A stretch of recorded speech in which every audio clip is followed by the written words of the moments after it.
اللهم صل وسلم وبارك عليه.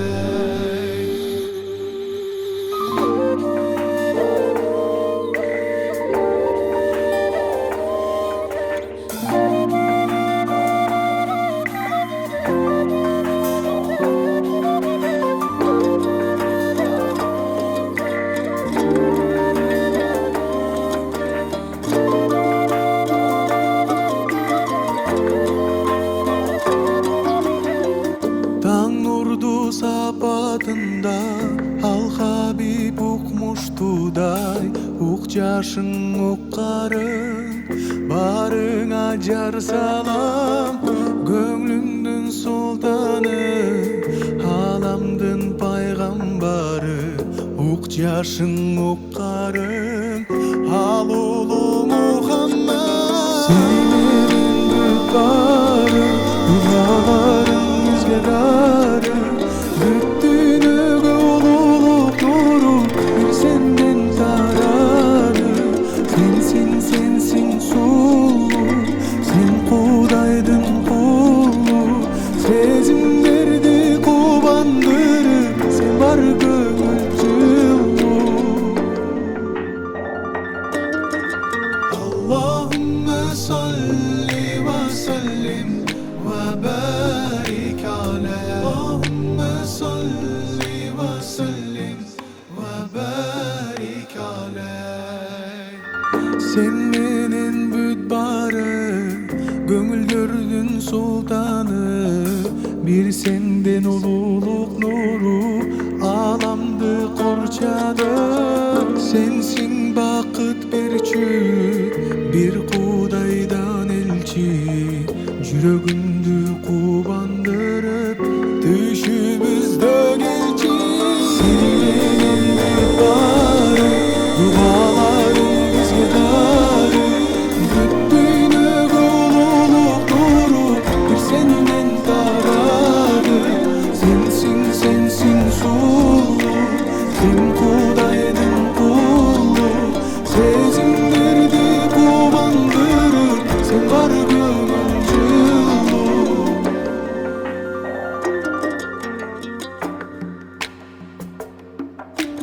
Allahümme salli ve sellim ve barik aleyh. Allahümme salli ve sellim ve barik aleyh.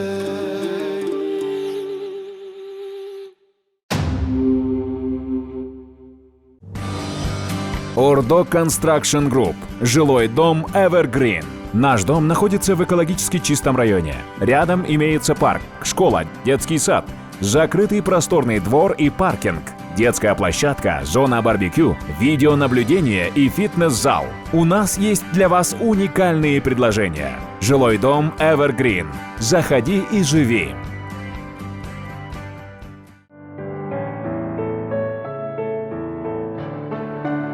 Үй бүлө бул жашоонун эң жаркын учурлары.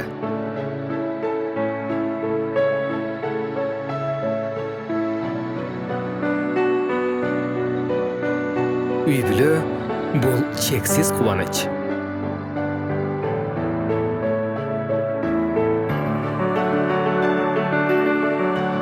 Үй бүлө бул керемет сенин жаныңда.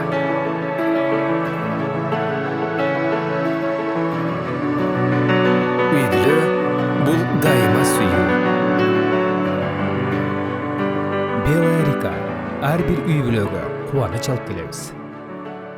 Ассалам кайрымдуулук фонду 7 жылдан бери өлкөбүздүн социалдык муктаждыктарын чечүүдө колунан келген жардамын аябай келет. Айрыкча көптөгөн жерлерге суу чыгарып, оорукана, мектеп, фаптарды, жетим жесирлерге үйлөрдү салып берди. Саламаттык сактоо министрлигине гемодиализ аппараттары баштаган бир нече медициналык жабдыктарды алып беришти. Андан сырткары бир нече мечит, медресе, көпүрөлөрдү салып берүү менен аярылуу катмарга гуманитардык жардамдарын, жөлөк пулун берип келишет. Ассалам кайрымдуулук фонду. Кайрымдуулук кайталангыс касиет. Ассалам кайрымдуулук фонду Кыргызстан мусулмандарын ыйык Рамазан айы менен куттуктайт. Бүгүнкү мейманыбыз Кыргызстан мусулмандарынын Азирети муфтийнин орун басары, кыйлага кеткен атагы биздин устасыбыз, аалымыбыз Жоробай Ажы Шергазиев. Жакшы келдиңизби? Орозобуз кабыл болсун. Сизди билгендер билет, этияттуулук жөнүндө маселе козгойлу деп турабыз. Себеби бул жолду сиз жакшы билесиз. Бизде орозо кармап атабыз, Кудайга шүгүр. Бирок кээ бир маселелерди инсандарыбыз билбей калышы мүмкүн. Бизде мындай го, мисалы, мен календарды карабайм. Эшикти карасам күн бата элек деп кээ бир өзүнчө мындай ой жүгүрткөндөр бар да. Негизи эле орозодогу этияттуулук жөнүндө кеп салып берсеңиз. Бисмиллахир-рахманир-рахим. Алхамдулиллахи раббил аламин. Ва салату ва саламу аля саййидил мурсалин ва аля алихи ва асхабихи ажмаин. Эң алгач жараткан Аллах субхана ва таалага чексиз мактоолор болсун. Андан кийин сүйүктүү пайгамбарыбыз саллаллаху алейхи ва салламга Алла тааланын үзгүлтүксүз салават саламдары болсун. Алланын жалгыздыгына, Алланын барлыгына бирине ыйман келтирип, пайгамбарыбыз саллаллаху алейхи ва салламдын сүннөтү менен жашаган, жана мына азыркы берекелүү куттуу орозо айда Алланын парзын аткарып жаткан бардык момун мусулмандарга Алла тааланын үзгүлтүксүз рахматы, мерими, хидаяты, нуру, адал ырыскысы, берекеси боло берсин. Чындыгында орозо бул исламдагы эң негизи түркүктөрдүн бири деп эсептелинип, ар бир ден соолугу таза, орозо кармаганга кудурети жеткен мусулман адамга орозо кармоо парз болуп эсептелип, бул орозо деген сөз арабтын асыям деген сөзүнөн алынып, негизги лексикалык мааниси кармануу, өзүн бир нерседен тыюу деген мааниси бар болсо, биз аны шарияттагы мааниси ошол орозону ачып сала турган же буза турган тамактан, суусундуктан жана ак нике менен үйлөнгөн жарына жакындык кылуудан сактануу деп айтылат. Негизинен эле эң биринчи этият боло турган нерсе орозодо бул эртең мененки оозду жаап жаткан учурда биз ошол Кыргызстан мусулмандар дин башкармалыгынын тарабынан чыгарылган календарды алып, бул календарлар азыр басылып чыгып бардык аймактарда бар. Мына ошол календар боюнча гана биз оозду жабышыбыз керек. Бул эң биринчи этияттуулук. Себеби кээде эшикке чыгып күн караңгы экен, жей берсе болот экен деген дагы түшүнүктөр калыптанып калган. Мына ошол түшүнүктөн биз алыс бололу дагы. Бул азыр илимий жагынан тастыкталып жазылган календар болгондуктан, ал календардагы убакыттан кийин оозду жаап койгон болсо, ал күнкү орозосу мындай дурус болбой калат, туура болбой калат. Ак жип менен кара жиптин айырмасы билинген убакта деп дагы аман жүрүшкөндөр бар. Ооба, Куранда ошондой ак жип менен кара жипти деп келгени менен кээ бир ошол эле учурда сахабалардан деле биринчи укканда түшүнбөгөндөр деле болгон да. Чындыгында жана ак жипти көзгө көрүнүш керек дегендей жок. Бул ошол баамдат фажр намазынын, баамдат намазынын убагынын кирүүсү деген мааниде келет. Мына ошого биз эң бекем бололу. Андан кийинки этияттуулук дайыма биз ошо кечке чейин оозду жабып, ачка жүрүп, колдон келишинче жакшы иштерди аткарабыз. Андан кийинки ооз ачар убакыты бар болуп калат бизде. Ошол ооз ачканда деле биз ошол календарга карап, колдон келишинче календардан кийинки убакыттан кийин ачканга аракет кылалы. Себеби ал убакыттан эрте ачып кое турган болсок, же күн бата элегеле ачып койгон болсок, орозо ал күнкү орозобуздагы туура эмес болуп калат дагы. Ошол күндү кайрадан орозо бүткөндөн кийин тутуу керек болуп калат. Сиз аалым катары мына жалпы бир туугандар көрүп атышат. Календар менен ачып, календар менен жапса эч качан жаңылбайт. Буга ишендире аласызбы? Ооба, биздин акыркы ошол диний башкарма чыгарган календары боюнча ошол календар менен жаап ачкан болсо, Кудай буйрса туура эле болуп эсептелинет. Андан кийин дагы өтө этияттуу боло турган нерсе, биз ошол оозду ачып кое турган нерселерден этият болушубуз керек. Биз айтабыз, тамактан киргенден, мурундан киргенден ооз ачылат дейбиз. Мына ошондуктан эгер биз кээде адамдар кертеден кечке чейин эле тез щеткалар менен, зубный пасталар менен оозду жуа бериши мүмкүн. Эми айтабыз, эгер тамактан өтпөсө эле жууса болот, бирок анын дагы мындай жыты бар болгондуктан ошого дагы этияттык менен мамиле кылганыбыз жакшыраак болот. Жууган болобу негизи? Негизи жууганга болот деп айтылат, бирок этияттуулукту өтө сакташыбыз керек. Тамактан өтүп кетпеш керек деп айтылат. Эми колдонгондор көп, бирок ошону өтө этияттуулук жана анын ордуна мисвак бар, ошону колдонсок дагы жакшыраак болот. Андан кийин кээде адамдар унутуп ичип койгон учур болот. Ал кечиримдүү деп эсептелинип калат. Кээ бирлер унутуп орозо эмес экенин, орозо экенин билбей унутуп ичип алып туруп, эми болду, ооз ачылып калды да деп оозун ачып ичип жеп алгандар да бар. Жок, биз эгер унутуп бир уттам суу ичип алган болсок, анда муну пайгамбардын хадисинде келет, Кудай ичирди, жедирди деп унуткандыктан ошол жерде токтотуп, кайра орозосун улай берет. Унутулуш болуп калса да болбойт. Жок, унутулмуш болуп калса анда болбой калат. Себеби бул жерде пайгамбардын хадиси бар, ким катадан анан унутуп бир ишти аткарса деген баягы шариатта мындай уруксат болгон жери бар. Анан дагы эң бир негизги айта турган нерсе, биз орозонун негизги маани маңызына карашыбыз керек. Алла Таала Куранда эле айтып атат: "Эй момун мусулмандар, мурдагы коомдорго орозо парз кылынгандай, силерге дагы орозо парз кылынып атат. Негизги максаты ушул аяттын аягында лааллакум таттакун дейт. Силер такыба болууңар үчүн дейт. Алла Таала бизге орозону жөн эле тамактан же суусундуктан тыйылуу эмес, балки андан да жогорку маани маңызы бар максат үчүн парз кылып атат. Ал силер такыба болууңар үчүн. Такыбалык деген маани силер сактанууңар үчүн, же болбосо шариаттагы мааниси арам нерседен дайыма алыс болуу үчүн. Силерди Алла Таала тарбиялаш үчүн, жан дүйнөңөрдү байытыш үчүн мына ушул орозону бери деп атат. Демек, орозонун эң негизги дагы тутуунун максаттарынын бири адам баласы дайыма Алланын ушул парзын аткаруу менен өзүнү көптөгөн жаман нерселерден, жаман сөздөн, жаман иштен, жаман ой пикирден дагы сактаганга орозо адамга бир жакшы өбөлгө шарттарды түзөт. Мисалы, орозонун ушундай бир чеги жок сооптор жазылат да, Кудай буйруса. Анан кээ бир адамдарыбыз түнү менен иштегендер бар, балким кээ бири ибадат кылат, таравих намаздарын окуйбуз, ошентип отуруп таң атырат уктабайт да. Анан күндүз орозо маалында бүт түш оонго чейин уктагандар бар. Ошондо күндүз уктабай жүргөндөрдүн соогу менен уктагандардын соогу бирдей болобу же айырмасы барбы? Ооба, чындыгында орозонун соогу чексиз. Бул хадисил кудусиде Алла Таала өзү айтат: бардык адамдын кылган иш аракеттери, ибадаттары өзү үчүн, бирок орозо мен үчүн дейт Алла Таала. Анын соогун мен гана өзүм берем деп Алла Таала айткандыктан орозо кармагандын соогу көп. Демек, азыркы сиз айткан суроодой ар кандай абалдар болуп калат. Түнү менен иштегендер бар. Аларга чындыгында түнү менен иштеген болуп, оозун жаап эле кийин уктаганга муктаж болсо, бамдат намазынан кийин анда аларга уруксат берилет. Себеби алардын жашоодогу жумушу, анын тиричилиги ошол нерсе менен өтүп аткандыктан. Демек, күндүзү адам кандай оозу жабык болуп ойго жүргөндө эле, алар уктап аткан учурунда деле ошол орозону тутуп аткан, анын соогун алып аткан жазыла берет. Орозо учурунда көп дуа кылабыз. Рамазандан Рамазанга жеткир дейбиз, Кудай буйруса.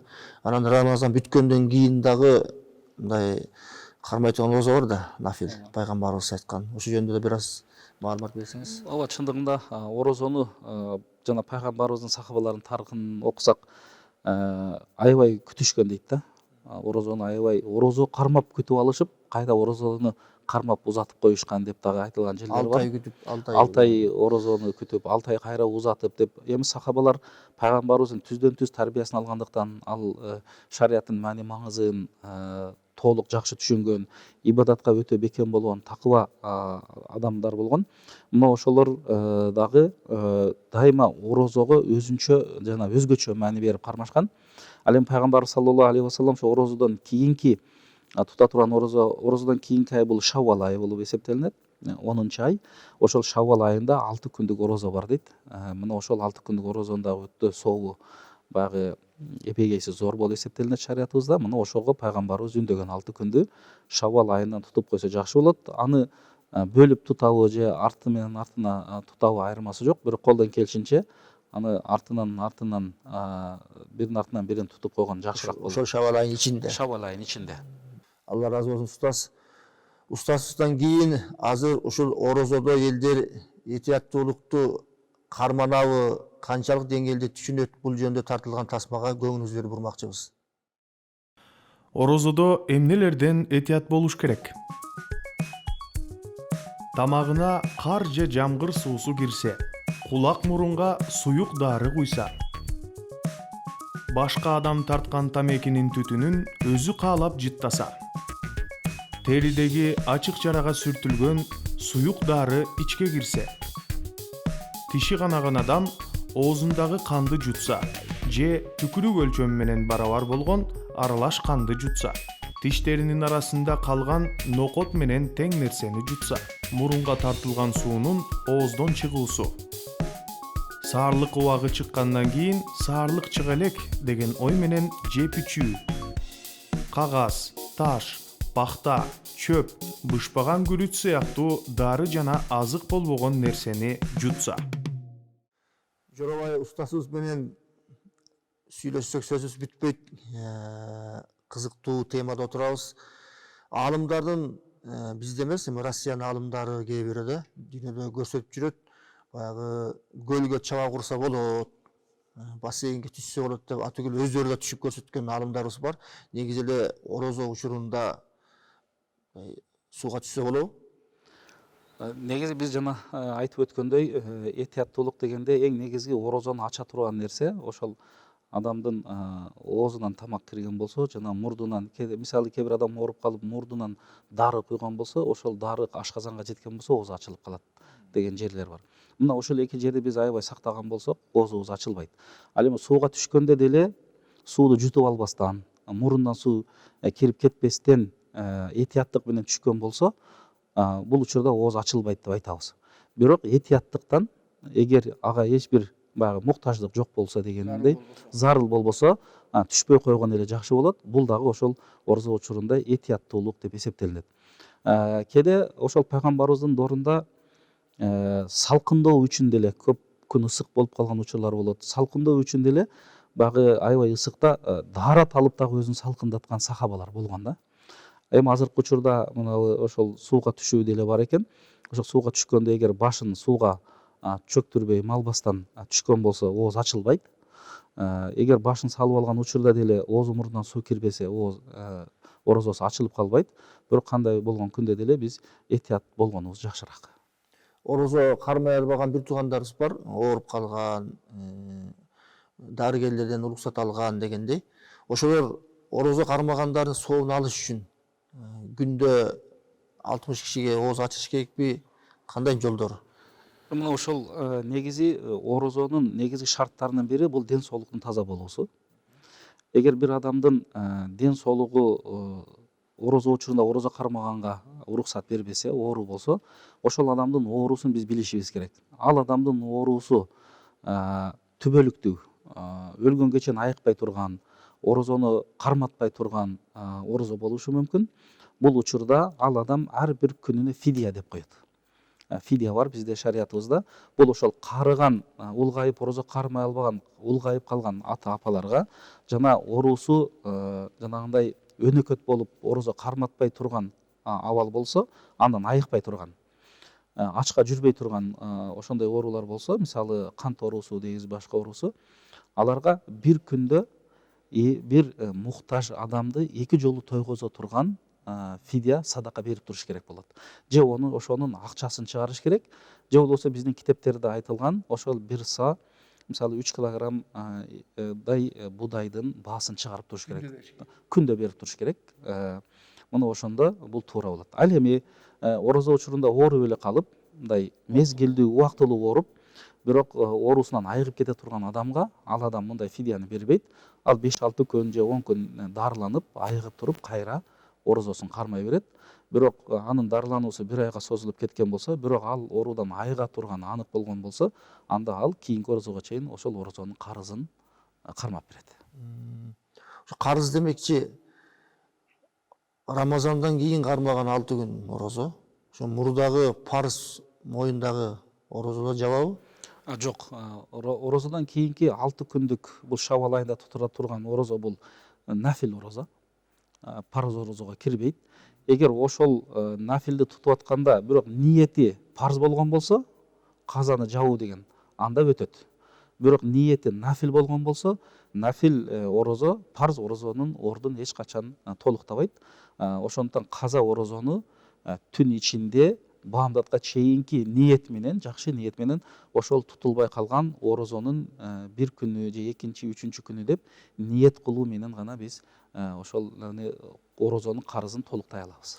Ушул карыз демекчи, карызбыз баарыбыз эле. Орозодон карызбыз, намаздан карызбыз, эми барыбыз дебейин, бирок бар да көбүнчө. Ошо жеңил жолу кандай? Сиз мындай кеңеш берет элеңиз. Кээ бир айтат да, кыштын күнү болгондо алда ошо мурдагы кармалбай калган орозодон кутулуп алыш керек дегендер бар. Кээ бири пайгамбарыбыздын сүннөтү, дүйшөмбү, бейшембиге кармаса жакшы болот деп. Негизи адамга эң мындай жеңил жол кайсы карыздан кутулуунун? Негизи бул жерде биз бир нерсени эске тутуп алышыбыз керек. Аябай жакшы суроо бердиңиз. Карыз деген маани турат. Ошол карызды сөзсүз түрдө мен аткарышым керек деген негизги адамда чечим болуш керек, ниет болуш керек. Жакшы. Ошону мен орозону же намазды аткарам дегендеги чечим болгондон кийин ар бир адам өзүнүн абалына жараша аткарыш керек болуп калат. Орозону ошол эле мисалы биринчи күн жана төртүнчү күн тутуп аткан орозолорду нафил эмес карыз ниет кылып мурдагылар деп тута берген болсо, анда ошолор жабылып кетет. Күн кыска учурунда тутам десе да өз эрки, кандай болгон күндө деле орозо кармоо бул ошол баамдаттан күн батканга чейин. Кышында чындыгында күн кыска болот, түн узун болот. Ал дагы кээ бир адамдарга мүмкүнчүлүк түзөт жакшы карыздан кутулуп алганга. Ал эми баягы ниети күчтүү адамдар жылдын кайсы убагы болбосун орозо кармап карыздан кутула беришет. Ал эми намаздын карызы болсо, намаздыкындагы бир эки жолду айтып жүрөбүз. Эми ар ким өзүнүн абалына жараша бул деле. Ар бир намазды окугандан кийин бир намаздан каза окуп койгон болсо, 5 вакыт намаз окуйбуз. Ар бир намаздан кийин бирден казасын окуп койгон болсо, бир жылдык намаздан кутулат деген сөз.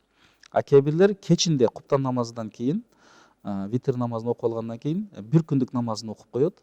Ошентип эч таштабаса бир жыл. Бул учурда деле бир жылдык казасынан кутулат деген сөз. Эми ушул эле мисалы бир адам ар бир намаздан кийин окуп атса, эки намазды кошуп койгон болсо, бир жылда 2 жылдык карызынан кутулган болот. Эми ар бир адамдын баягы өзүнүн оюна, пикирине, убактына жараша болот экен. Мына ушундай таризде колдон же мындан башка дагы баягы жолдор менен болсо дагы орозонун жана намаздын карыздарынан ар бир момун мусулман адам кутулуп алганы жакшы болот. Негизи бир аксакал айтты эле, менин 30 жылдык карызым бар экен, багымдаттын намазында күнүгө бир күндүк карызды окуп, андан багымдатты окуп келатам депчи. Бирок ошол өмүрүмдө карызымдан кутулдум дейт. Бирок адат болуп калыптыр, кайра эле баягы окуп атам дейт да. Ооба, жакшы эле болот. Бул сооптуу. Анын эч бир зыяны болбойт, пайдасы болот. Мына ошондуктан бизде дайыма момун мусулман адам парз амалына бекем болуш керек. Андан кийинки ошол сүннөт намаздарга дайыма бекем болуш керек. Себеби кыяматта Алла Таала биринчи парз намаздардан эсеп китеп кылып, парз намаздары толукталбай калса, ошол окуп жүргөн сүннөт намаздары ошону толуктайт деген дагы пайгамбарыбыздын хадиси бар. Ошондуктан дайыма биз намазга колдон келишинче бекем болгонубуз жакшы. Сүннөттү да аткарып, карызды да жапсак, андан бешбеттер жакшы болот экен да. Кээ бир айтып калат да турмуштачы, эми сооп эле дейсиңер, сооп деген эмне дейт да. Ошо сооп деген эмне? Сиз алым катары мындай түшүндүрсөңүз. Эми сооп деген бул Кудайдын адам баласына бере турган сыйы, нематы деп айтабыз. Ал көзгө көрүнбөгөнү менен, бирок кыяматта адам баласы Алла Тааланын алдында эсеп китеп берип жатканда оң таразасын оор кылып баса турган. Кыяматта ар бир адамдын колуна бул дүйнөдөгү жашаган китеби берилет дейт. Ошол китеби кимге оң колунан берилсе, анын бара турган бейиши, жайы бейиш болот дейт. Мына ошол китеп оң колунан берилгенге себепчи боло турган нерселердин бардыгы сооп деп айтылат. Ошондо биз намаз окуганыбызга сооп алсак, бир күндө 5 убакыт намаз окусак, 50 намаздын сообун алабыз. Мына ошондой ар бир парз намазыбызга, кайрымдуулук иштерибизге, орозо зекетибизге, балки бирөөгө жакшы жылмайып маанайын көтөргөнүбүзгө деле Алла Таала соопторду берип отурат экен. Мына ошол сооптор бизге кыяматка жыйнала берет экен. Мына ошол момун мусулмандын эң негизги ыйманынын бекемдигинин бир көрүнүшү дагы ошо Алла Таала тарабынан берилип аткан соопторго ишенгендигинде. Бул жөнүндө көптөгөн пайгамбардын хадистери бар, көптөгөн окуялар бар бул жөнүндө айтылган. Мына ошолорду көп окуган болсок, бул нерсенин да маанисин көбүрөөк жакшы терең түшүнгөн болсобуз, бир окуяда кыскача эле мен ошол окуянын жыйынтыгын айталын. Бир киши жолдо кетип жатып, бир муктаж болгон аялга жана баласына колундагы бар болгон бир кесим нанын берип өткөндүгү үчүн кыяматта мына ошол чын ыхлас менен берген кайрымдуулугу ана сооп алгандыгы бул адамды ошол кыяматтын коркунучунан куткарып бейишке киргизди дейт. Мына ошол учурда берилген ыхластуулук менен, чын ниеттүүлүк менен берилгендиги. Ал эми чындыгында мусулмандар канчалаган парыз амалдарды аткарып атат, кайрымдуулук иштерди кылып атат. Мына ошолордун баардыгы чын көңүлдөн ыхластан болгон болсо, мына ошолордун баардыгынын сообун Кудай буйрса берекесин дейли, бул дүйнөдө анын сообун кыяматта көрөт. Алла разы болсын. Біз шек күмөнсүз ишенебиз. Эми ишенбегендерге албетте ар кандай сөз чыгара беришет. Ал эми сизге суроо бергеним себеби көрөрмандар дагы билбей жүргөн болсо билип алсын деп айтып атам. Орозо учурунда бир профессор илгери студенттерге айтыптыр да, бу Кудай Таала деген бары болсо силерди кыйнап намаз окуттуруп, анан орозо карматпай эле убада кылган бейишинде киргизе бербейби десе, бир студент айтат дейт, агай сиз 5 жыл окутуп кыйнабай эле диплом бере бербейсизби деп. Анысы кандай Кудай Таала бизди бейиште Фирдауста сүйүндүрсүн. Устастын жакшы тилек бизге айткан, жол көрсөткөн асыл сөздөрүнөн кийин биздин убакыт келип калган экен. Убакыт учкан куш. Убакыт демекчи Рамазан деле өтүп баратат, бат эле өтүп кетет. Азыр сизге дайыма меймандарга ушундай жыйынтыкта эркин микрофон берем. Орозодо элге каалаган жакшы тилегиңиз, ушуну айтып алсам жакшы болот деген сөздөрүңүз болсо айтсаңыз. Чындыгында пайгамбарыбыз дайыма бизди орозого жеткиргин деген дайыма дуасы батасы бар эле. Бул орозо күнгө жеткирген эң биринчи Алла Таалага шүгүрлөр болсун, эң негизгиси. Андан кийин мына ушул орозо берекелүү орозо айы деп айтабыз. Мына ошол айда Алла субханаху ва таала соопторду көп берген ай деп билинет.